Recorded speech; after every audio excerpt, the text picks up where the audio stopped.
Hello' বন্ধু বান্ধৱীসকল, আজি আমি ভোটাৰ লিষ্ট কেনেকৈ ডাউনলোড কৰিব পাৰি আৰু যিসকল লোকে নতুনকৈ ভোটাৰ লিষ্টত নাম অন্তৰ্ভুক্ত কৰিছে তেওঁলোকৰ নিজৰ নামটো ভোটাৰ লিষ্টখন ডাউনলোড কৰি চেক কৰিব পাৰিব।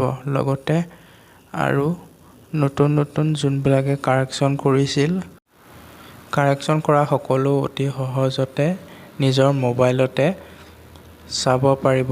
প্ৰথমতে আমি গুগল ক্ৰমত ভোটাৰ লিষ্ট বুলি চাৰ্চ কৰিম বা গুগলত ভোটাৰ লিষ্ট ডাউনলোড বুলি চাৰ্চ কৰিম।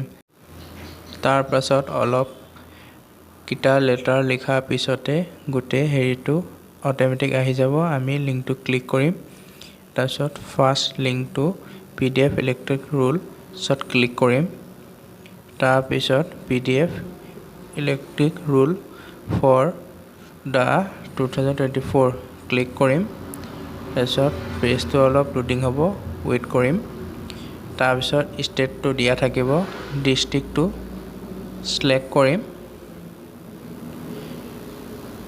এছেম্বলি চিলেক্ট কৰিম, বিধানসভা আমাৰ যোনটো হয় সেইটো।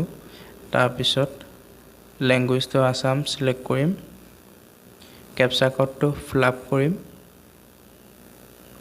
ফিলআপ কৰাৰ পাছত যদি আপোনালোকে আপোনালোকৰ ভোট কেন্দ্ৰটোৰ নাম জানে বা নম্বৰটো জানে, সেইটো দি যদি আপোনালোকে চাৰ্চ কৰে অতি সহজতে লিষ্টখন আপোনালোকৰ আগত ওলাই পৰিব।